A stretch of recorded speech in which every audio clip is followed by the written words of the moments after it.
Ducks fans, are you ready? You are listening to the Ducks and Pucks podcast. This is the #1 home for Anaheim Ducks talk and analysis. Here we go. Welcome to the show. This is your host, Mike Walsh, along with my co-host, Eddie Richard, and we are back. The Ducks have played 5 games now. We're going to talk about them. A lot of people are upset with the way the Ducks have been playing so far. I guess that's an understatement, but the Ducks are 1-3-1 so far in this first week or so of action. We're going to go over the stats. A lot of questions about Akins and Gibson, the captains, just a whole bunch of stuff going on. People are concerned about a lot of things. We also saw the reverse retro jersey get revealed. We will talk about that and the ones about the league as well and share our opinions. Plenty of stuff to get to in this show, Eddie. What do you think so far? A lot of people are going nuts that the Ducks haven't been playing well early on. What do you think so far? I mean, I called it. I think I said the last show that last season everyone underestimated the Ducks. No one really knew the level that Terry and Zegras were going to go on last season. And it just kind of, I guess teams came in there kind of relaxed and didn't really put the whole throttle to the Ducks. This season, the Ducks came in with a lot of hype. You have Zegras has broke the internet more than once. You had McTavish break the internet. These players are now keen on them and taking them a lot more seriously as hockey players, not just some random rookie that they don't even know who they are. You have Terry starting off hot this season too, again continuing from last season. So these teams are more aware of the Ducks and they're taking them a little bit more seriously, and they're not letting them steal games like they did last season. I mean, it's unfortunate. I as a fan, I do want the Ducks to do well. But you have to stop and think and look at the roster that they have. They have a lot of changes going on. They have no captain. They lost their captain. They have a lot of new faces. It's just, it's the way it's going to be. It's part of the rebuild process. The growing pains. You just got to bear with it. Be a good fan. Suck it up, and just know that, you know what, one day it's going to end, and we're going to be a dynasty. I mentioned Colorado a lot. I'm a fan of Colorado too, and I was there when they had their worst season. I think they had like a 20-game losing streak or something like that. They had the franchise worst record in ever. Look at them now. They were patient. They stuck with the rebuild. They drafted well. They got some good players. They have a lot of superstars on their team. So I'm looking forward to the Ducks doing that. Yeah, I think to sum it up, one word would be patience, which I don't know if a lot of people have that. A lot of people are upset with the early goings on with this team. People are losing their mind, and you're right. You talked about it. I talked about it too. I said that the Ducks defense wasn't going to be that good, and if you look at these first 5 games outside of the Boston game, the defense has not been that good, and that's just kind of the way it is. A lot of you asked questions about that. We'll get to those too. We'll kind of break down the games again to start this show off. We'll go over some stats. And then a lot of concerns that you guys have about, just the team in general, as far as Gibson, Akins as well. I mean, it's just been crazy. It's been a crazy week and a half of the stuff that I've seen on social media. I feel like people are just losing their minds. But let's get to the games here. The first game, the Ducks were at home. They hosted the Kraken, and Terry scored right away in the game, and then Seattle, rallied, took over. They were winning. It looked like they were going to get 2 points. They were ahead by 2 goals in this game in the third period.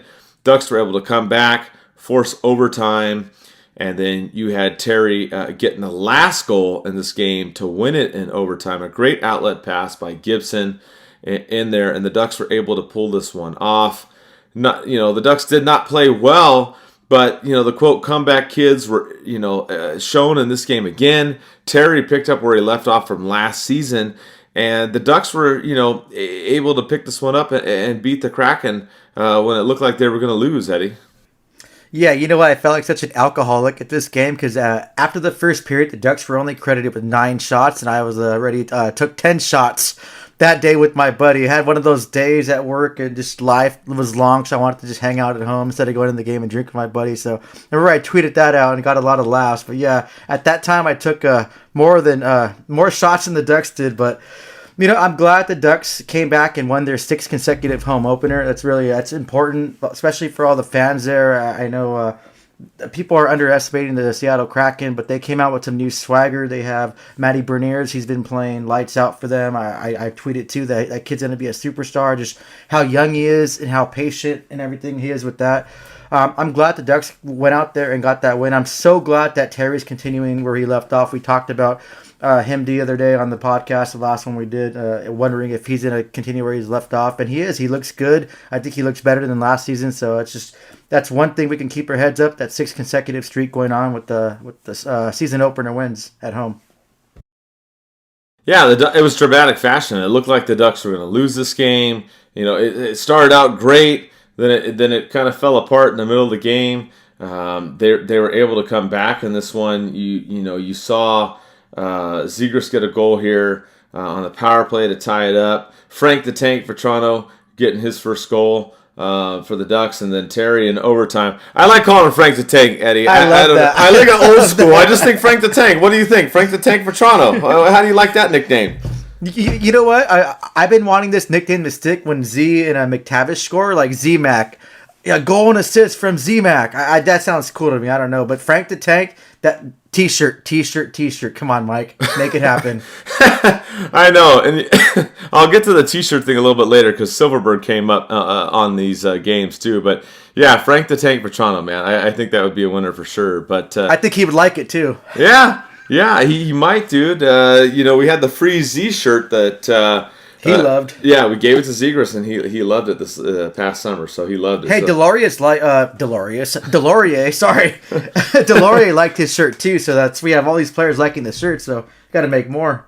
Yeah, exactly. They do like him. When we able to connect with them on practice or some other time, I'm able to meet up with them and show them to them. But yeah, maybe Frank the Tank will be something we'll come up with next. But yeah, I mean, I wasn't happy with the middle of the game, but I was happy that the Ducks were able to come back and win this game. They didn't have their best stuff. The penalty kill wasn't the greatest. They gave up 3 power play goals in this game. They scored 2 power play goals, so I was okay with this game. I wasn't happy, but they pulled it off and they won.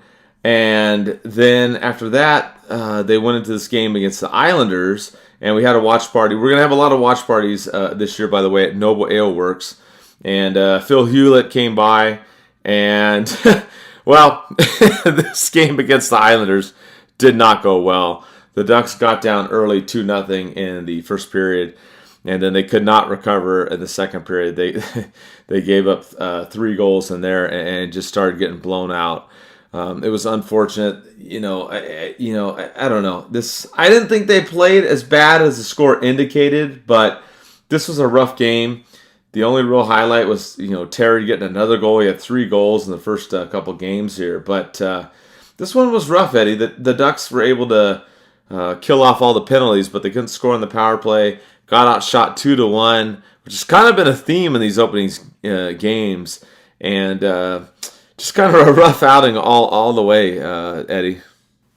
Yeah, I felt kind of bad because I was unable to make this watch party. We threw a barbecue at my house. My buddy threw a barbecue, so I had to help clean up and everything. But I'm kind of glad I didn't make the game, or I didn't make this watch party, because 7-1, Mike, I would have just started crushing beers and I wouldn't be able to drive home. So I would just try to crash at your house and miss the barbecue that I invited my family and friends to too. So yeah, it's just a bad game against the Islanders, and they're mostly known as a defensive team with the coach they have, Trotz.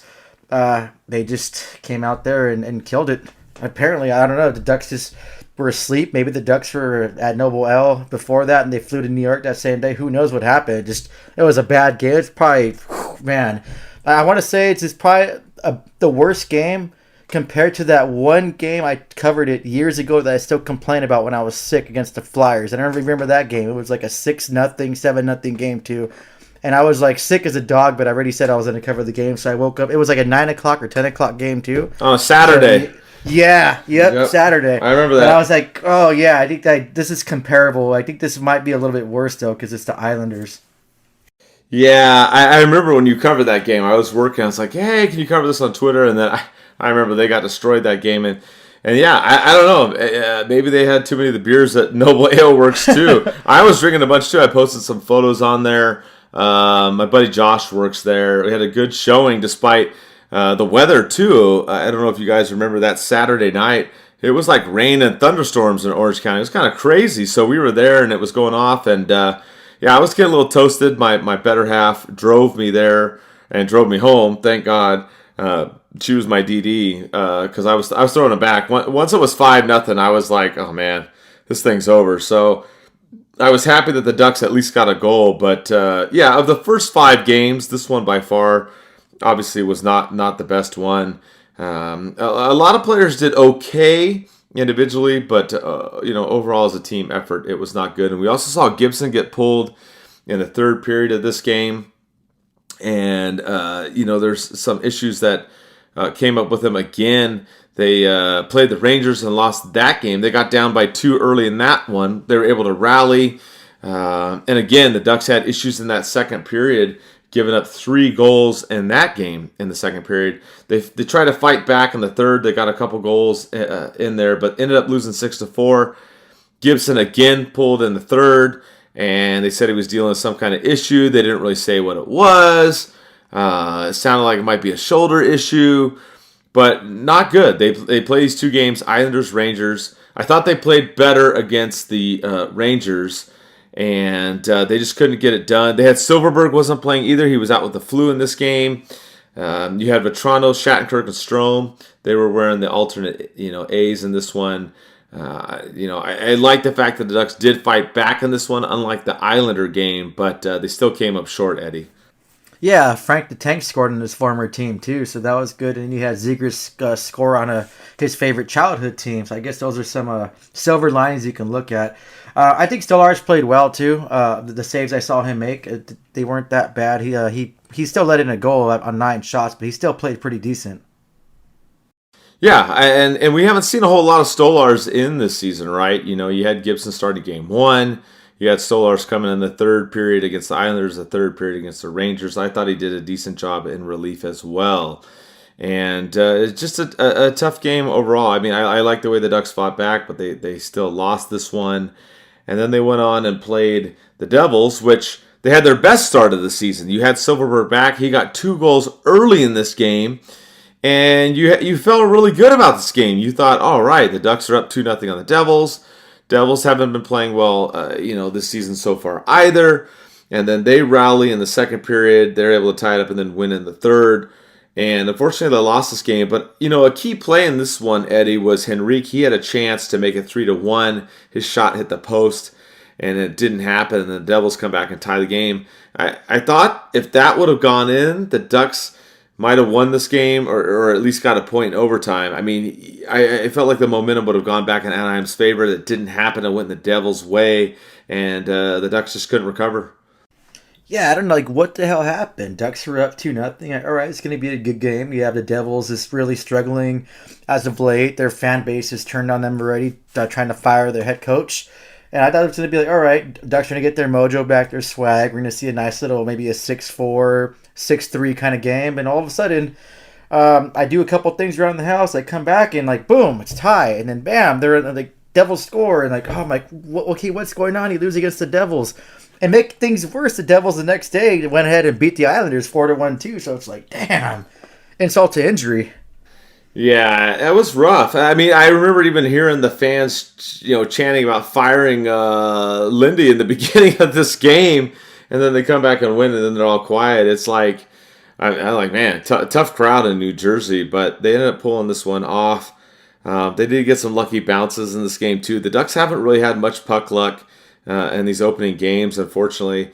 I did think it was interesting the hit on Lundestrom in this game, Eddie. A lot of people got upset about this. He was hit, 2-minute penalty against the Devils, but then Comtois jumps in, starts the fight against Smith. They both get 5 for fighting, and then Comtois gets 2 for instigating, so it was evened up. What did you think about this? There were some mixed emotions as far as this hit on Lundestrom and what the penalties should have been doled out afterwards. I don't have a problem with the hit. I think it was a good hit. Maybe a questionable one if he slowed down frame by frame, extended the elbow a little bit, it came up a little high. But I think it was a good hit. I think this whole instigator misconduct thing is such bullshit. Like, that's the worst thing to happen to hockey. I don't understand. Things like this make me just kind of question myself as watching this game. It's just like, come on, that's the hit, whether it's legal or not. Comtois went to go stand up for his teammate to show, like, hey, well, if you're going to throw a hit like that, I'm going to throw blows with you. And he gets a 17 minutes, like, total of penalty minutes. It's like that 10-minute, like, which, I don't know. That's just, I think it's the worst thing to happen to hockey. And you're trying to bring more fans. And I always complain about how you're not making hockey so exclusive to watch. You taking things out like this and punishing a player for just, no, hell no. He dropped the gloves. 5 minutes for fighting, that's it. Let's just leave it at that. I don't know why you had to add this instigator 2 minutes into 10-minute misconduct, take him off the ice. It's the dumbest thing ever. Like, this league is just getting ass backwards. It started off great, just digressing and just taking a step back. It's, man, I'm about to just quit watching the sport and join a KHL, and maybe they're the Ducks in Russia. I can watch the hockey team where they actually hit. They don't do this instigator crap. My bad. I went off on a rant. No, I love it because I was talking to some people this week about all of this and what happened, and a lot of people had the same mindset you did. They were like, okay, 5 minutes for fighting, you're going to give the 2-minute instigator penalty. Like, really? I mean, he took a shot at Lundestrom. I don't think it warranted more than 2 minutes either. I mean, when I first saw it, I was like, oh shit, that's a bad hit, right? And then when you look at it, he hits more of the shoulder. I mean, he barely hits the chin. It wasn't as bad as I thought it was. Definitely a penalty, but not a 5-minute major. But if I'm on the ice, I'm a teammate. Of course, I'm going to go stand for my teammate. And some of the people and I were talking about this, and it was funny you bring that up. We were talking about penalties and fighting, and just I don't know, just the way people think about this game. They get upset about this tough guy thing or having grit and all this stuff. And I said, if people are really that upset about it, then like you mentioned, let's just go to European League then. Let's have no checking and no fighting and then see what people think. I mean, come on. If you take that out of the game, then people are not going to be happy. So, that's just how I feel. I just don't. I didn't like the hit. But I didn't think it was as bad as it was. And I'm glad Comtois went in there and did what he did. I think the league should still allow those kind of things to happen. But I'm with you. The 2-minute instigator penalty I thought was BS. And, of course, it's accompanied by the 10-minute game misconduct. And it was unfortunate because I felt like that was a big turning point in this game. The Ducks had a chance to go up 3-1, like I said, on Henrique's goal. This happened. I felt like New Jersey got the momentum. And then the Ducks couldn't recover in the second period, Eddie. And then even the third.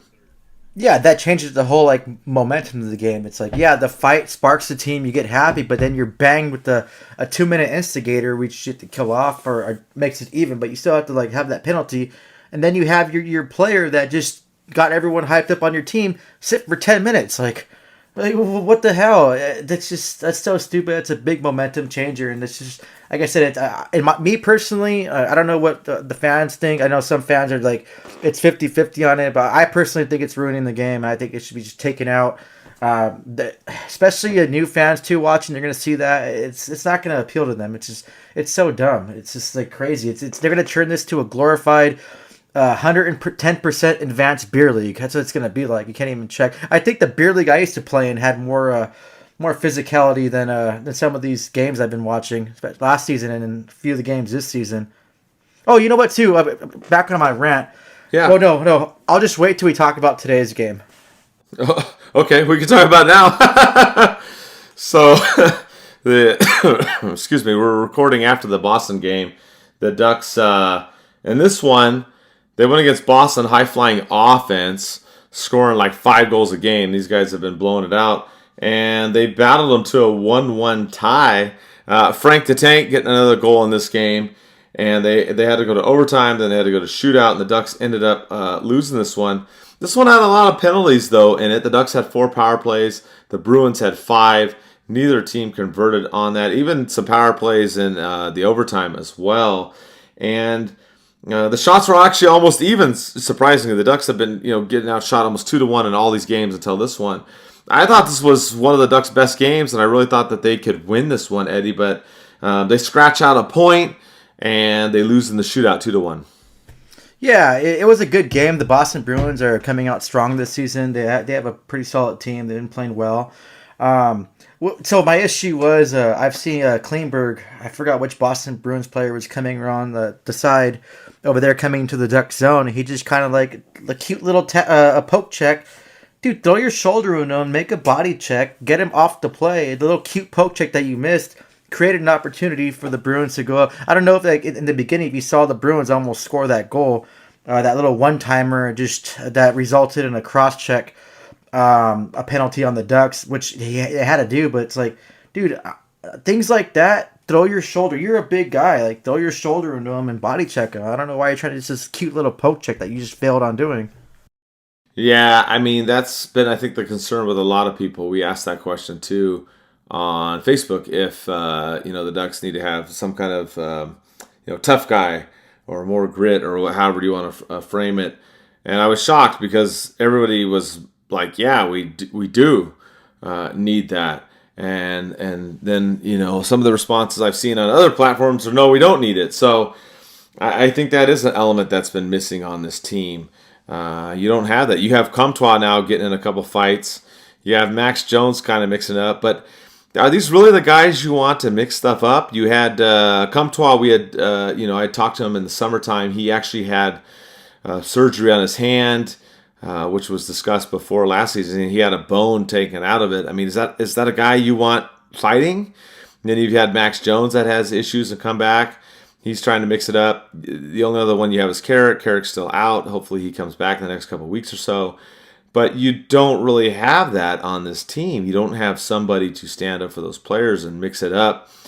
Other than, like I said, Jones and Comtois, who have already kind of, do you want those guys getting hurt again? I don't know. So it's tough to see this team go through what they're going through right now, have players go after our guys on the teams and whatnot, and then you don't have those guys to stand up for them. I mean, like we said, you don't need the goon type, but if you have a guy that can mix it up, play defense, add some offense here and there, a good forechecker, back checker, etc., it always helps out in the team. But that's not the case right now. So that's one of the concerns that I've seen a lot of you raise on there. And then the other concern, I guess, we'll kind of talk about the stats for the Ducks. Some of these are through the first 4 games, not necessarily the first 5 games, but a lot of you have concern about the defense. The Ducks are averaging just over 20 shots on goal per game and giving up over 40. They're averaging about 3 goals per game and giving up over 5 against. The penalty kill has been around 15-16%. The power play has been around 15-16%. The penalty kill just over 60%. So some issues there. We had a lot of you ask that question about what's going on with the Ducks. Go through some of these now because you guys are talking about this. We had Kung Pao Kenny on Instagram ask, the Ducks trying to play defense this year. We had JOMH1222. What are the Ducks going to do on defense? Well, I think that's been a huge problem with this team so far, Eddie. I think offensively they haven't been terrible. They've been doing okay on the power play, but on the defense you haven't had, like we said, a solid base on there for all these games. I mean, they did do well against Boston. I'll give them that. I was happy with the effort against the Bruins. But when you look at the rest of these games, it's been really rough. So I would like to see the Ducks somehow try to improve the defense. I don't know the timetable on when Vatanin's supposed to come back. That would be great. But I know the Ducks could go out and get someone else if they wanted to. They could do that. I don't know that they will. It's a very interesting situation right now, but we talked about this before. We said the defense was going to be issues with this team. We said the penalty kill was going to be issues with this team, and here we are, 4 out of 5 games. That's what the issue's been, Eddie. So I mean, it's not really a big surprise, and it shouldn't be to anybody else. No, I think we talked about in the last podcast too that defense was going to be the problem. And we both said that we didn't want to see Gibson having to face 35, 40 shots a night. It's just going to get him hurt. It's going to have him fatigued. Look what happened. I believe it was a New York game. He said he was pulled out of that because something was going on with him. Like, a goalie can't sustain those many shots day in and day out. Yeah, goalies want to work and they want to still be there and play. But I mean, that's excessive right there. Having being outshot, 35, 40, 40 every single night. It's just going to cause for injury. It's just get them really fatigued, and that defense really needs to step up. Someone has to be a leader, and someone has to be a leader. Oh, I do want to say, Kung Pao Kenny. That's an awesome Instagram tag. That's really cool. I know we have some funny names on there. Kung Pao Kenny's a funny one. We got Puckluck17.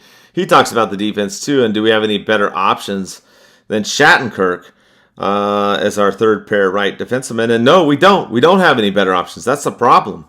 We just don't. I mean, that's the issue with this team. You have Drysdale, you have Kulikov, you have Fowler, you have Klingberg, and Shattenkirk. That's your top 5 dudes right there. I mean, we don't have any options. I mean, and we talked about this, unless you're going to take Zellweger out of juniors and rush him and throw him in the mix, you don't want to do that. Obviously, he did great in the preseason. He looks very strong. But, I mean, if you look at the Ducks and you look at the contracts that they have signed right now, you're able to have 50 contracts. They have 44 signed right now. They could sign somebody else. They really could. They could bring in someone. They have 6 more spots to sign someone on this team. Their cap space is around $14 million. So it's not like they can't bring somebody in at all to help the team. But I think the interesting thing here, which I don't know, I go back and forth with this because you want the Ducks to play well. You want the young guys to develop, and that's what GM Pat Verbeek talked about in his latest article in The Athletic. He talked about, hey, it's not necessarily about wins and losses. It's developing the young players for this season, which we've talked about. I agree with that. But, I mean, how far does that go, I guess is my question. We played 5 games. They're 1-3-1.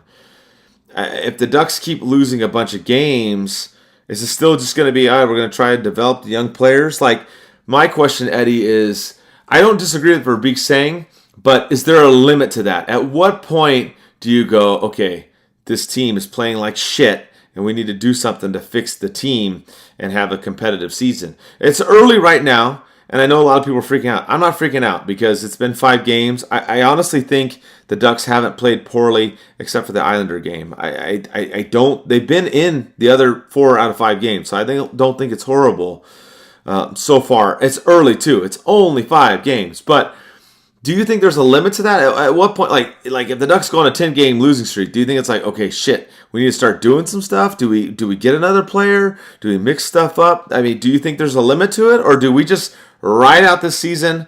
Hopefully, the young players develop, and we wait till next year. Ducks are in that category right now, just to ride it out and let them just play that atrocious. If they're going to go that route, they're not Arizona, they're not New Jersey, they're not Philly. Philly's been playing bad too. They're not that level right now. Like, yes, they're a rebuild and they're not going to be good for a while, but they're not like absolutely terrible. They have a lot of potential. They have a lot of skill. It's just they're not putting it together. This team, it doesn't seem like it really has an identity yet. They're still trying to look for that identity. I think number one, personally, I think the thing is leadership. There's no one really leading the way. You're changing the A, throwing it around everywhere. Like I don't know what next and what game are you going to pick a random fan and give them the A, but that doesn't work. You have to solidify a captain and let them lead the way. Let that captain say when you're playing like shit, call a team meeting out. Like, look, guys, you're playing like crap. We got to change something. If you're not with us, let us know right now and get the F out of here. Like, we'll find a way. We'll send you down. We'll bring people that are in San Diego that are hungry. It's just someone has to be that leader to step up, and someone has to wear that C. And I don't care if it's Henrique, only has a few years left in his contract. I don't care if it's a brand new player, anyone. You have to solidify a leader. Look at Calgary. They didn't have a captain all last season, not since Giordano. And they named newly Jonathan Huberdeau as their captain. The trait that happened in the offseason, they signed him. But he's their new captain. You have to do something to have an established leader. And like I said, number 2 is like no identity. Number 3, you have to have that energy guy that, not like you said, not necessarily goon, but that guy is going to be there, provide the energy, and stick up for your team. Maybe some of these players are afraid to do what they normally do because you don't have that protector. There's guys like Wayne Simmons that Toronto try to waive, then they're looking to trade. Every person I've talked to about Wayne Simmons, from Toronto fans to LA fans, to Philly fans, he's always been that energy guy and always been that locker room presence that everyone liked having around. Yeah, maybe he's not going to be the answer. He's going to be stuck on the fourth line and not going to do anything really to contribute, maybe offensively here and there. But he provides that energy and he provides that locker room presence. Like, something has to change. You can't just sustain this and roll over and just be on your back. Yeah, I get it. The Ducks are going to be bad, and I do want a top draft pick coming up next draft. But I don't want to sit here and expect that from the Ducks. Yeah, I always say, like, okay, cool. Yeah, like, I still get pissed off when the Ducks lose, when they play like crap. But I don't know, Mike. It's kind of confusing because I want them to win, but I want them to get that higher draft pick. But like I always said, I want them to improve in all the stats. I want every player to improve on something. I want all these stats to just keep going up, finding new ways, finding creative ways to be that better team and elevate your game. So when that future comes and we have the superstars established, we have Drysdale with another year, and he can start commanding that blue line. It just, everyone has to step up their game, and it starts off with having a leader, and Ducks don't have that right now. You're just going to give the A to everyone in the world. Like I said, I don't know who's next. You're going to give the A to you, Mike? Shit. Yeah, that's been an issue with this team, is the leadership. I think if you look at in terms of playing on the ice, I think Terry's been one of those that's definitely deserving of it. He's been leading the team, getting goals and assists, picked up where he left off last season. He's leading the team in terms of scoring. But you're right, there's no clear-cut like label given to the leader, I guess you could say. Like you said, they switched around the alternate captains. When they played the other night, they had all the former guys in there against the Rangers. You had Vetrano, Strome, and Shattenkirk all getting the A's against the Rangers, which, I mean, okay, cool, it's a nice touch. They're playing their former team, but what are you going to do night in and night out? Like, who's going to have the A? And I understand, like, you know, if you give it to Silverberg and he's out with the flu, you got to switch somebody else in there. Obviously, things like that happen. But who's running this team right now? I mean, who's the one that's emerged as the leader? There hasn't been anybody. I mean, if you go in terms of play on the ice, I would say Terry, but in the locker room, which obviously we're not there, we don't see that. But I mean, I don't know. And we had people ask that, like we had ZLILLE Moan 13 ask, who's going to be the next captain. We had Rollerhead 99. Is Camp Fowler suitable or not for the captain spot? I mean, we've talked about this. I'm okay with giving it to younger players. I really am, if you're going to give it to Zegras or Terry. And now if you're on the other side and you're going, okay, hang on, time out. Those guys are too young, too new, they shouldn't have it. Okay, fine. Then go with a Fowler or a Henrique. Give it to them for a year or two before you give it to a younger guy. Do something. I'm just not a fan when you don't define who the leader is on the ice. And it's tough. Obviously, Getzlaf being gone, there's not a smooth transition. You've had this guy, he's been the captain like forever and a day, and now you're trying to switch it over to somebody. So, of course, it's not an easy decision. But I really wonder what Verbeek's going to do. Is he going to wait till the end of the season to name a captain? Or is he going to pick someone in the middle of the season? And to me, I think that's an issue. If you want these young guys to develop, like we were talking about, I get it. It's not about wins and losses. I get it. Verbeek talks about having patience. That's some of the stuff that he mentioned in that article with The Athletic. I get it. He talked about going through the rebuild before. He said he's gone through this type of thing. And there's a couple of things you want to see growth in your young players. I'm really watching how our young players are going to develop. The other thing that's required is patience through this process. I feel really good about some of the young prospects that are going to be arriving in the next couple of years. Being patient, not pushing them too fast, but pushing them to get there or get here. I mean, I get all that. I understand that. And not pushing some of these guys, sending these guys back to juniors. Maybe some of them spend time in San Diego with the goals. I get all that. But who's running this team in the locker room? Who's running this team on the ice? Does anybody know? I mean, I don't think there's an answer to that. I just don't. And I think that's part of the problem with this team. There's not a singular voice that, hey, this is the guy and he's running the team. Maybe there's something in the locker room we don't know, Eddie, but I'm with you. That's what concerns me. If we're not going to win or lose games and worry about that, I can go with that. But what direction is this team going in? We're trying to have these younger guys develop, play better, and grow, go through the process, gain experience.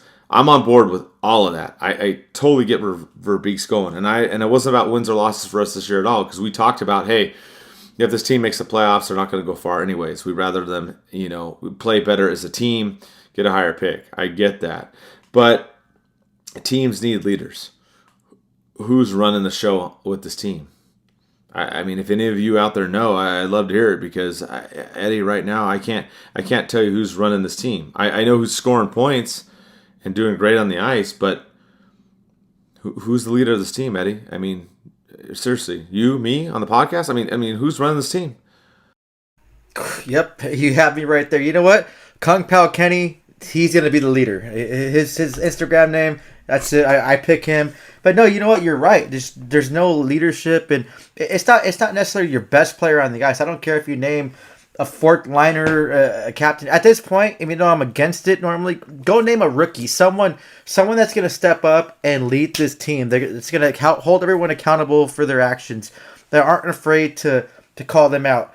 I'm mentioning Nathan MacKinnon. Nathan MacKinnon, I don't know if you guys saw in the playoffs, was caught on a video yelling at Cale Makar. Cale Makar is probably the best defenseman in the league right now. That guy is just somewhere just totally in a whole different level. And you have Nathan MacKinnon yelling at him because he screwed up on one play. You need a kind of leader like that. Maybe not that excessive, but you need someone to hold the team accountable for what they're doing on the ice and off the ice. You have a losing game, losing streak. You get your ass kicked by the Islanders 7-1. Hey, you know what, coach?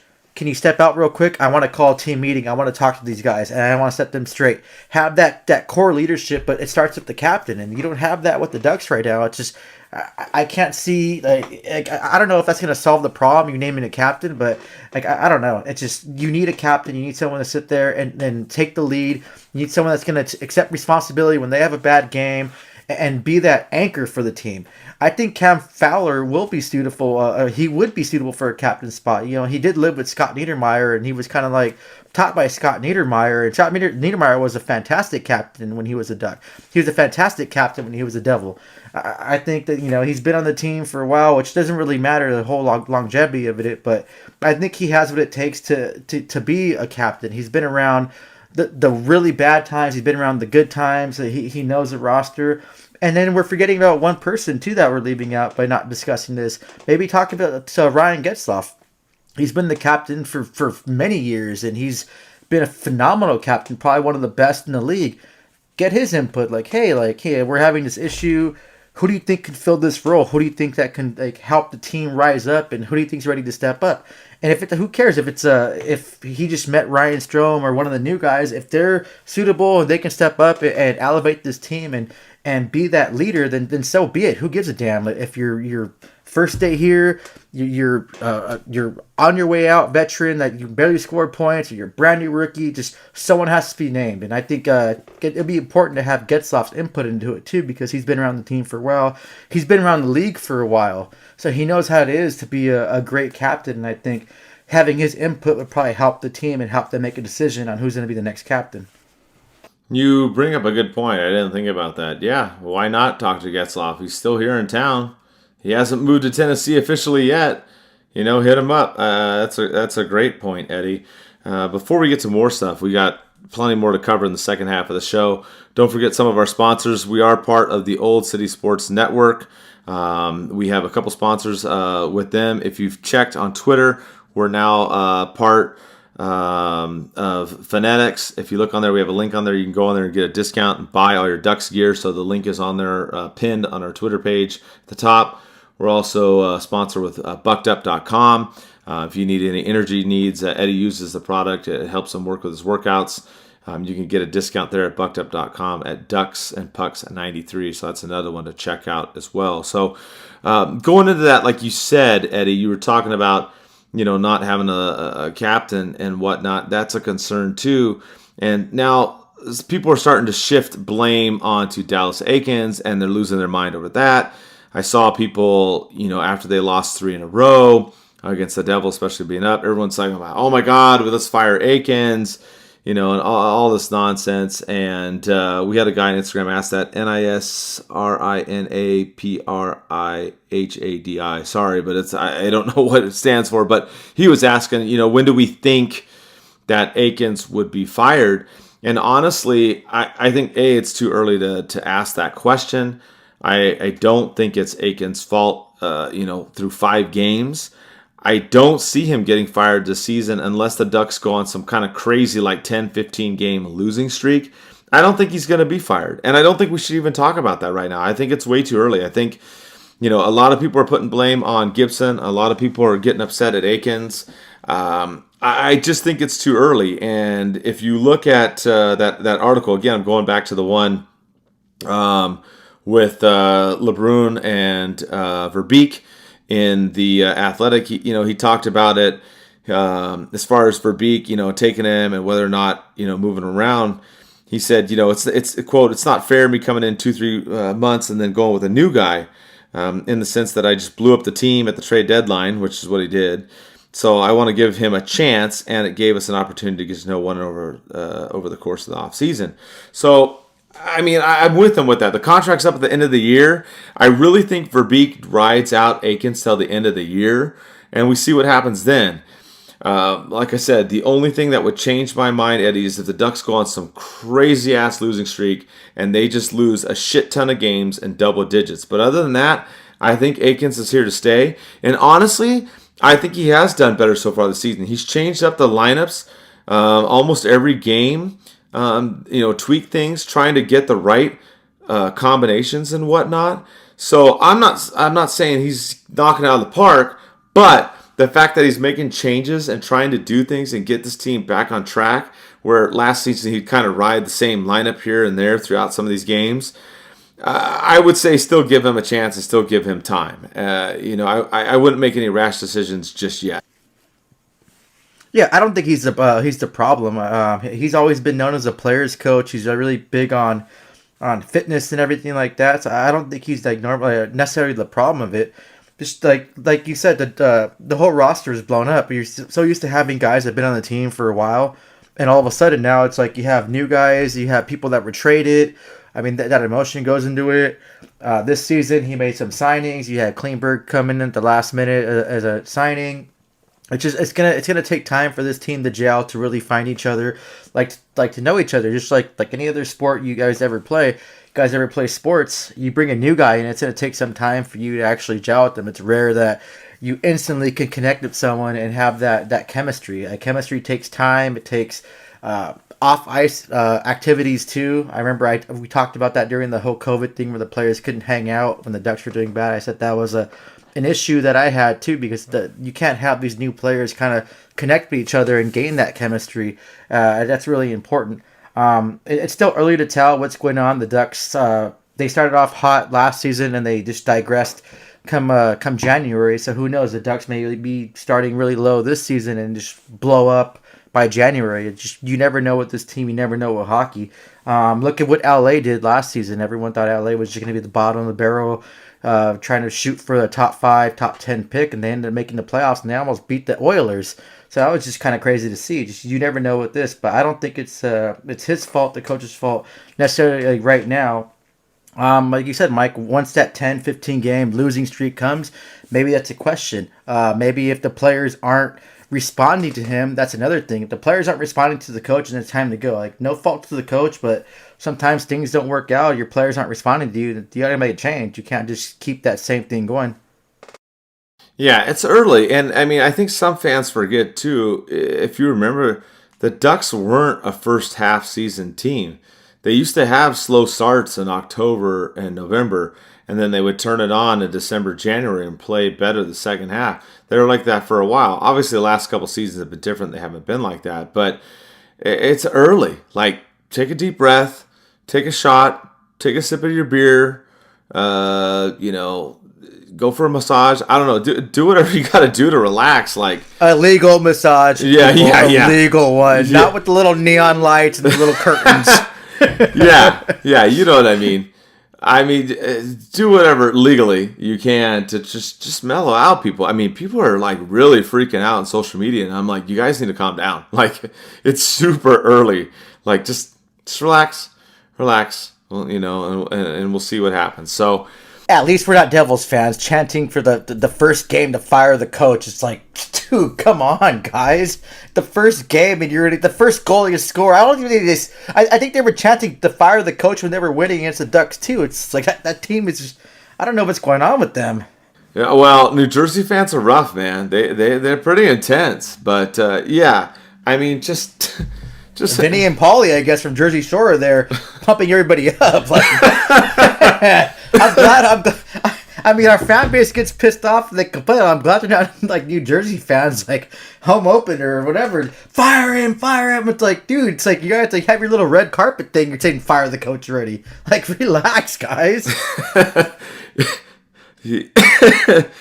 yeah, dude. I'm just cracking up over here. I mean, yeah, I mean, just take a deep breath. Like Bad Boys, right? Woosah, like woosah. You know, just like, oh man, Martin Lawrence, relax. Yeah, you know what? They're trying to be like Mike. I wish fans would be like Mike Lowry and be like Woosah, or no, Marcus Burnett. This is Woosah, but I think fans are acting like Will Smith at that award show when he slapped Chris Rock. It's like, man, just slow everything down and calm down, people. Yeah, just take a deep breath. Yes, things have not gone great in the first opening games, but like, are you really surprised? Like, we kind of told you that, and so did other people. So, yeah, but the Ducks are undefeated at home, so that's a positive, right? Well, you know what's interesting that now that you bring that up is if you look at the schedule, like a lot of the games in the beginning of the season, the Ducks are on the road, and if you look at like towards the end of the season, a lot more games are at home. So that's another thing to consider too in this. That it might work out in the Ducks' benefit. They play more on the road, lose these games, try to build, get together, gel and whatnot, and maybe towards the end of the season they get hot and it works out. So that is another thing to consider. So, deep breath. 5 games. We'll see what happens. But in the meantime, during this week, the reverse retro jerseys came out. Highly anticipated around the league. And the Ducks one came out, and it wasn't really a big surprise. A lot of people kind of had an idea. There were some leaks that had gone on, I think on the Adidas website and some others that we talked about, where you had a white t-shirt with the Mighty Ducks logo and the orange triangle. So we kind of thought it was that. We just kind of weren't sure what the sleeves and the bottom were going to be. And it came out, and it ended up being basically the Ducks' first jersey, but with the newer colors. And my reaction is I like this jersey. I like it a lot. I honestly like it better than the other reverse retro Wild Wing jersey. I thought that one was okay. I liked it, but I was like, yeah, it's okay. They redid the Wild Wing one in the 90s and flipped the colors. Like, but I like this one, Eddie. I the majority of the opinions that you guys shared about this jersey, you guys liked it. There were a handful of people that were like, oh, I don't like it. They should have gone back to the purple and teal and blah, blah. I'm like, okay, well, if they would have gone back to the purple and teal in this jersey, it would have been the same damn thing they had in 1993. So obviously they weren't going to do that. They had to do something else. So I like it. And there's rumors out there flying that this may be the third alternate this year. It may be the away jersey. Next season, the Ducks will come up with a home jersey with the Mighty Ducks thing. I don't know. Overall, I like it better than Reverse Retro 1.0. I think Reverse Retro 2.0 was much more of a success, Eddie. What did you think? Well, you can't just bring back the one from like back in the day. It's called Reverse Retro. It's not called Retro. And trust me, I want to see that jersey back so bad too. I keep saying this, like just bring that jersey back. You'll not only have Duck fans getting it, you'll have a bunch of other fan bases wanting to buy that. But Mike, when you showed me this jersey and told me what if it was going to be yesterday with those black numbers too, I don't know. You had a source that gave this to you sooner. I was like, wow. I even text you, was like, I'm at work. Like, F work right now. It's like, holy shit. This jersey's awesome. I loved it. I think it's phenomenal. I can't wait to buy it. Man, I might buy 2 of them. Yeah, my freaking bank account's going to hate me, but like I want to keep one just to have one so I won't dirty it. I know if I wear one, I'm going to end up dirtying it and spilling beer on it. So it's just, I think they did a really good job on everything, on the aspect of the jersey. There's not one complaint of me. At first I had the complaint of the collar and that the NHL logo looks so cheap and plain, but then I get it. You're throwing it back to the old roots of what that logo used to look like and how it was. So it's like, okay, I get that. But the only thing I don't like about this jersey is on the collar, that little orange little stripe.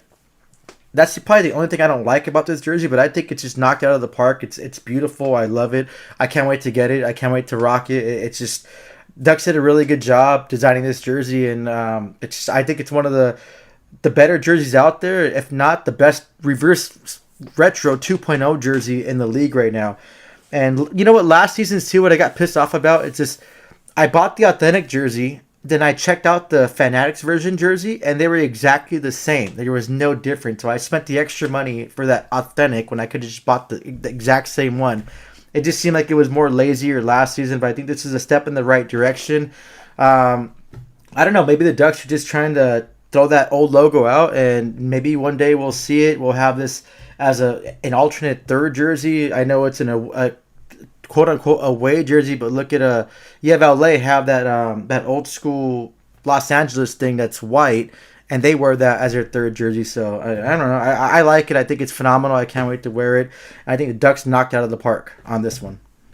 Yeah, I agree. And yeah, there's a lot of rumors about this being the third jersey this season, then being the away jersey in the future, and then maybe the orange alternate being the home, or maybe they make this jersey again, but black as the background. And I know, Eddie, you've posted this before, and you posted today in our group chat. We were talking about it. Eddie has the home jersey, a custom one he made, but with the Mighty Ducks logo on it. It looks pretty sick. Well, we should probably post it on social media again.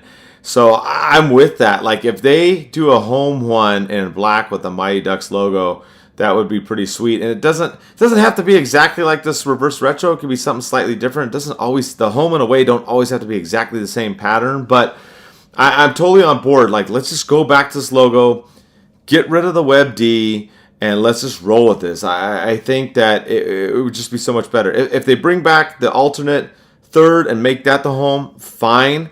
But if they keep that as an alternate one and have a home black, I think that would be badass too. I don't really think they can go wrong. I'm just kind of over the Web D, Eddie. I'm just not a big fan of that anymore.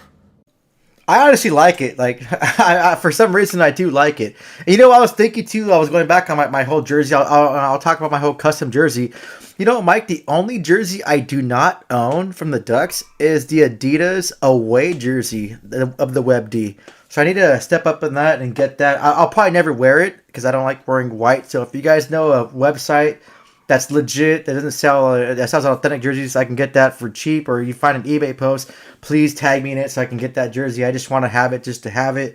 But yeah, like you said, Mike, I have my custom jerseys that I made. Ronald Ray made me one that had the orange background, and then another one I bought an authentic Ducks jersey. I had the D stripped off, and I bought a logo of the old Mighty Ducks logo and had them sew it on. It was expensive to to buy that authentic jersey for one, and then have the cleaners just strip that and add that. It was kind of hard. I wanted more done to it on the shoulder patches. It was going to be way too hard to do it and wasn't going to look good. But I do have my authentic custom jersey. We'll go ahead and post those on Ducks and Pucks tomorrow, and you guys can see what we're talking about, or post this when the podcast comes out. But yeah, I wouldn't mind having a black or a home jersey of this old Mighty Ducks logo, and I think it'll look really clean. It'll stand out.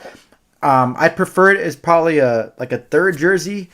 I do like the whole Web D thing. I don't want to get the whole Mighty Ducks logo played out. It's so iconic, and people want it so bad because they don't have it. I don't want you to have it and you get tired of it, like seeing the same thing every day. But I think if you have a black version of that and then something like this, you can't go wrong. It's just going to be perfect. And like I keep saying, I really hope the league just has a straight retro jersey and adds that as like a fort jersey that teams can wear, because you bring the eggplant jersey back and fans will go nuts. Like you'll break the internet. You can have Zegras even wear it to announce it. One thing too, Mike, I don't know if you agree with me. Adidas and the NHL, they kind of dropped the ball because they did this whole teaser crap. But then, like, half the jerseys are posted already. Like, you knew already what the Ducks were going to have yesterday. They had one guy posting half the league's reverse retros. Like, you guys kind of dropped the ball on that. Surprise fans. Like, don't even do a teaser. Just, hey, one day, just have all the teams just post like, hey, this is our new reverse retro. It's like, wow, a big freaking, a jump up like that. I think that Adidas and NHL kind of dropped the ball on that because there was way too many leaks. Yeah, and that happened with the other reverse retro jersey too. And you know, it's funny. You and I didn't even talk about that before the show, and I felt the same way. If you look back at the Ducks when they did that 25th anniversary jersey, nobody knew shit about that jersey. I didn't know shit about that jersey, and they had the beach party. I think it was Newport or Huntington. I can't remember. My better half and I were there, and Guy came there and showed it. And nobody had a freaking clue. Nobody knew what that jersey was. They kept that under wraps. We kind of had an idea that there'd be a 25th anniversary jersey, but that was really it. With these reverse retros, there's all kinds of people popping up on the internet. Like, I lost track of how many people were posting stuff. I must have seen 4 or 5 people post the Ducks jersey before it came out. I mean, there was a lot of people that were posting this thing already. And like you said, other jerseys as well. It used to be, Iceletics used to be the one that would post a lot. But now I've seen a bunch of newer people this recent year posting. And you're right, a lot of them, they're already leaked. It was just a matter of like, okay, what are the colors going to be for the numbers? Or, you know, what are the stripes going to be on the sleeves or whatever. But the overall design was pretty much known. I mean, it is terrible. I mean, I think they do a horrible job with that. I mean, I'm with you. They should just, like next season, if they're going to do a Retro 3.0, don't even say anything. Just just fucking mic drop that shit and don't let anybody know. Like, don't even say that you're going to do it. Like, just shut up. Don't, like, say this is it. Like, they should say this season, that's it for the reverse retro. And they want to do another one, fucking bring it out next season and surprise her. Be like, oh shit, they did another one. They said they weren't. Like, throw people off because you're right. A lot of this shit was leaked beforehand, Eddie. Yeah, but you know what? The only thing different too, Mike, was you're the only one that knew about the black numbers. So like when you texted me yesterday about like, oh, can you just add the black numbers? Like, okay, you know something. Like, I don't know. Like, what the heck? And like you gave me some insight on it. I'm like, okay, the black numbers look sick on that jersey. So that was kudos to you. I wish you would have just posted that, just like, you know what, this is going to be the jersey, because it was accurate. It was just accurate as hell. You knew those black numbers were going to be there. But yeah, I agree with you. If you're going to do something, just go ahead and surprise people. Don't even say anything. That 25th anniversary, like, I didn't even know what was going on until you text me like a picture of that. I'm like, whoa, that is freaking awesome. I think that's one of my top 5 favorite jerseys the Ducks have. It was that one. It was just beautifully done. It was awesome. But yeah, you're right. There's too many people throwing them out there. It kind of ruined the fun. But I mean, regardless, I was still surprised and still happy to see it. DucksNPucks, when you posted that, Mike, it's still blowing up right now on thoughts of the fans. So thank you to all the fans that are just engaging and talking. If I weren't at work today, I would have been more engaging and talking to you guys. I love talking hockey. But yeah, your support, just you blowing the hell out of that post, like, holy shit, it was awesome. Yeah, I didn't expect that, honestly. And then then I messed up. I forgot to post the game preview on Twitter for this Ducks Boston game, and I forgot. Like, right before the game, I'm like, oh, I didn't I posted it everywhere else, and then I was sitting there going, oh shit, I didn't post the game preview because the phone was just going nuts today. But yeah, all of you out there, we appreciate all the support. Like, it's awesome, especially something like this. That tweet was going nuts. I didn't really expect it to be that big of a deal. But I'm really curious, Eddie. You know, you talk about the 25th jersey, and that was only something the Ducks did. You know, it was kind of quiet. Well, next year's the 30th season. Will the Ducks do something? If that's going to be the new home jersey or 30th anniversary jersey, are they going to throw something out there and not say anything? Hopefully that would be smart. We had the Mighty jerseys. He loves all the Ducks jerseys, a big fan. He even thought, too, what's going to go on at the end of December? The Ducks play Nashville. It's supposed to be a throwback night, and apparently that's not a date that the Ducks are wearing this new jersey. The Ducks are wearing them on November 6th and 15th at home, and then on the road on the 29th of December, then December 1st, 3rd, and 4th, and January 24th and 26th is when they're wearing this one. So the December 30th, it's supposed to be a throwback night. What are they going to do? Some people think they're just going to throw on the 25th anniversary jersey. Some are thinking maybe it's going to be the orange. Some think it might be the Wild Wing Reverse Retro 1.0. I don't really know. I don't know what they're going to do. Would they throw out another jersey? I don't think so. I don't think they would have released 2 different jerseys in one season. I don't see it. I mean, it'd be crazy if they did. It would blow my mind. But And our bank accounts, but yeah, and our bank accounts. You're right, but I'm really curious to see what the Ducks do next season with the 30th year, how they're going to play that out. That's what I'm really curious, and that's why I wonder if this is a setup for next year. That's kind of what I'm leaning towards, is that if they do a Mighty Ducks theme logo for the home jersey, and then this is the away, and maybe they come up with another third jersey. I mean, I don't know. I'm very, very curious to see what happens moving forward with this and these jerseys and how it pans out. But as far as the Ducks go, I loved it. I thought they did a great job. I love this jersey.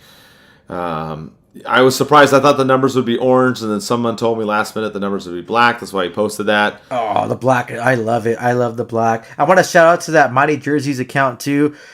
Great questions all the time. Thank you for supporting the pod, and thank you for always writing to Ducks and Pucks account. You're always writing to me on my Argonzo 444 account, too. I love the conversation. Sorry I haven't been able to communicate more with a lot of fans. It's just been really busy. I'll try harder to do that, but I love the hockey talk and conversation. I love the support, especially from you. You're always there to talk about jerseys. I post a jersey. You're always posting your jerseys, so that's awesome. Thank you.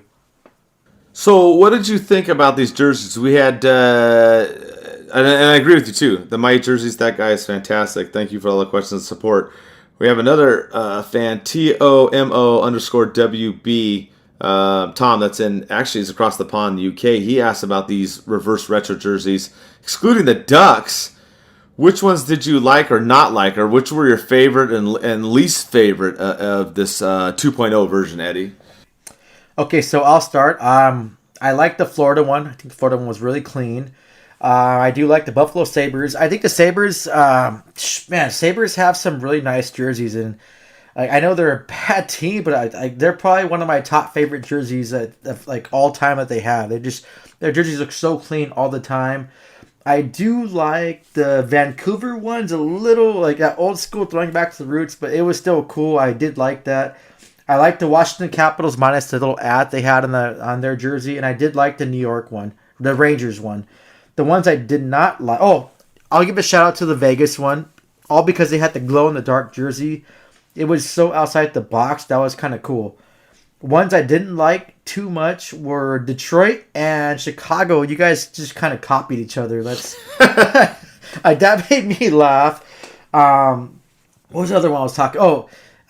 I do like Arizona, that the old school, I guess the Chili's kind of logo, but I don't like the color. The color just kind of threw me off a little bit. The one I didn't like was Colorado. Colorado, you hurt my feelings. If you're a Ducks fan, you follow Colorado too. You guys know how much I like the Avalanche. They hurt my feelings so much. I guess after last season's reverse retro, and I think Colorado's reverse retro last season with the Nordiques thing was probably, or not last, I think it was season before. Yeah, season before. That was one of the best jerseys they could ever come up with. The best reverse retro of the whole entire league, and they come out with this crap. It's you guys dropped the ball on it. I usually try to collect the Avalanche jerseys too, but this is one I will just pass on. It wasn't good, but yeah, those are my favorites. But obviously, not just being biased because I'm a Ducks fan, I think the Ducks have the best one of the whole entire league. I think second best would be the Buffalo Sabres for me. The third best would be Florida. Yeah, I'm with you. I really like the Florida one. I thought that one was pretty sweet. That's one of my top ones up there too. Buffalo was pretty clean as well, as you talked about. I like Vegas because of the glow in the dark, like you said, but I don't like words across the front. I think that's pretty lame. I've talked about that before, like when they did that with the Pittsburgh Penguins. They had Pittsburgh on the front. I was like, dude, what are you guys doing? I don't like the words Vegas on the front. I think it would have been better with some kind of a logo. But I do like the glow in the dark. I think that is pretty sweet with the Knights. You guys know I also like the Penguins. I don't like that retro triangle penguin. I think that's pretty dumb. Sorry, I just don't like that. I just think that's one of the lamest logos that team has had. Not as bad as having Pittsburgh across the front, but it's just not really exciting. I just thought that was kind of lame. Some of the other teams had the same type stuff, like Columbus had the same logo, Philly, the Stars. They kind of just threw out some of the same logos. So I really didn't care for some of those jerseys. I think the worst is what you said, Eddie. Detroit and Chicago. You guys just copied each other's homework. That's just horrible. Your two jerseys are just trash. They are. They're just they're just red and black, and they both say Chicago and then Detroit and white. Like legit. Like you just look the same. I think those were horrible for me. But I'm with you. I think obviously I'm biased. The Ducks are up there, but if I'm not going with the Ducks, I really like Florida's. I would put that one up there. I like the New York Rangers. That one is pretty sweet. Buffalo's pretty good. And I also like the Jets. I like that white and the blue. It looked pretty good as well. So those are kind of the ones that I like. Oh, and I agree with you too. Colorado, I don't know what they were thinking. That looks like some like superhero reject uniform. I mean, it's just terrible. That one looks horrible. Oh, and the Hurricanes. That one's stupid too, with the canes across the front. That's just dumb. I'm sorry. I don't like words on the front. I think that's like... I just think that's stupid. And if you look at the Sharks jersey, that one's horrible. That looks like some like mismatched colored Chargers jersey that like was made like I don't know where. It's just horrible. The Sharks one is just it's gross, disgusting. I just don't like the ones with the words on there, especially the Sharks. That one with the funky font and the funky colors. That one just looks like a bleached Chargers jersey. Just horrible. I mean, I don't care. It's the Sharks and they suck anyways. They're never going to win a cup. But hey, I just didn't like that one. I just thought, I don't know. I think this time it got kind of played out overall, Eddie. I think there were a handful that were good in here. But to me, a majority of them were either just the old logos with different colors, or they threw the words on there because they didn't want to use a logo. And it was honestly... a lot of these were disappointing to me. That's really how I feel. I was really excited for the Ducks one. I thought the Ducks one was fantastic. But overall, when I look at the entire league, I would say 2/3 of them sucked. Oh, yeah. I guess the Sharks are trying to go for like California Seals kind of jersey. You could have done a lot better, but you're the Sharks. You have enough problems. You guys are, like you said, you'll never win a cup. You guys are like worthless. So sorry, but whatever.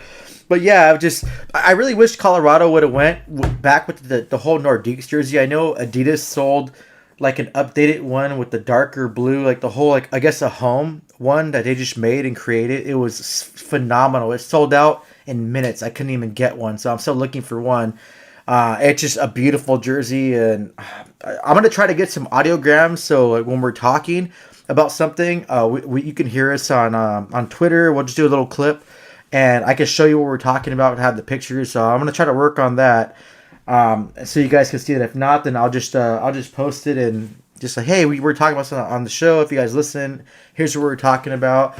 But yeah, I think some of these teams dropped the ball on it, but some of these teams hit it out of the park. But the Ducks, if I weren't a Ducks fan, I'd still say this is like legit. I think I don't know who posted on DucksNPucks too. They commented on your thing, saying that I would never buy it. I'm a Kings fan, but this jersey's sick. I don't know who that person was. He was a Kings fan, but he posted it on DucksNPucks. That was cool. I could give credit to Detroit. They thought outside the box. They did something different with their jersey. So that's the only thing I can say. But it's just like, I don't know who copied who, Chicago or Detroit. I don't know. You guys trying to play who's going to be the worst team this season. But man, but yeah. Oh, you know what? Yeah, F Minnesota too because they suck. I hate Minnesota. So no matter what they put out, it's going to always be like terrible. That's why you don't like Minnesota. I'm a very logo crest driven guy. Like I like seeing that on the front. So I'm not a big fan of just words. I just don't. It's just kind of lame. I just don't like it. And yeah, whoever copied whoever, Detroit, Chicago, does not look good. Vegas and the Canes, like across the front, like yeah, Vegas glow in the dark at least, but I just don't like that. Like come up with another logo. I mean, there's a lot of creative minds out there. You can make up something different and make it look sweet, like the red jersey. I never got that one. We talked about it before. I really liked the red one. I thought that was pretty sweet. And like you said, Colorado, even going back, I mean, it's different for them because they were the Nordiques before, but to go back to that jersey was like awesome. And I'm with you. The Coyotes you mentioned too, like they went back. The colors are a little bit off. They went back to the old Coyote, but that was kind of cool too. And I mean, things like that, yeah, I don't know. I like those kind of things. But when they just throw words on there, I don't know. It's just lazy to me. Super lazy. I don't know. So I'm really curious, how if they're going to do them again next year, Eddie. Yeah, so it's called like reverse retro, but the Ducks are only going to have their jersey on 2 home games. back in the day, the away white jerseys were actually the home jerseys. If it's like a revert, like I don't get it. Like you have this beautiful jersey, but you're only gonna like play 2 times at home in front of your fans to wear that. That's something was like you guys could have did something a little bit different and show that jersey a little bit more. Yeah, a lot of people hit us up on our social media about that too. Like, well, why are they having 2 at only at home and yada yada yada? And yeah, for those of you that are newer fans, way back in the day when the Ducks had this jersey and it was the purple and green or eggplant teal, whatever you want to call it, that's what they wore at home was the majority white color, and then the purple one was the one that was away. And then a few years later, the league ended up switching stuff. So that's kind of how it is. It used to be the majority white was home, not away, as it is now. So a little bit of a change now. But yeah, I'm disappointed. I want to see this jersey more, especially at home. So we'll only get to see it for a couple games. But well, I will definitely try to. Well, I will definitely make sure I'm there on the 15th when these jerseys get actually released when they play Detroit and they actually wear them, because I do want to see them on the ice. So I will be there on the 15th, Mike. I'm sure. Hopefully you'll be there too. We can catch up. I'm sure we'll catch up way before that, but that'd be a game that we definitely don't want to miss. yeah, I may have a ticket or 2 to that game. I don't know. Maybe we could go. Yeah, no, absolutely. We definitely. There's a handful of games coming up that I'm looking forward to this season to go into. So it's going to be a good time. I can't wait to go hang out. There's a lot of giveaways the Ducks are doing this year. A lot of good stuff. So we'll wrap up the show here. We had a watch party at Noble Ale Works this last week. We're gonna have more there. I don't know exactly what days, but we're gonna plan for more of that. We had a good time last time. Like I said, glad everybody came out, even with the rain and the thunder. So we'll be doing that coming up. We'll keep doing our game previews and posts and everything. We're gonna try and do the podcast earlier in the week. This week the Ducks had games on Monday, Tuesday night, so we did it later in the week. But we're going to try to get back on that schedule of doing early in the week, unless they have a Monday night game or whatnot. So that's kind of what you got to look forward to. And just like Eddie said, we appreciate the support and be patient. Let's go Ducks.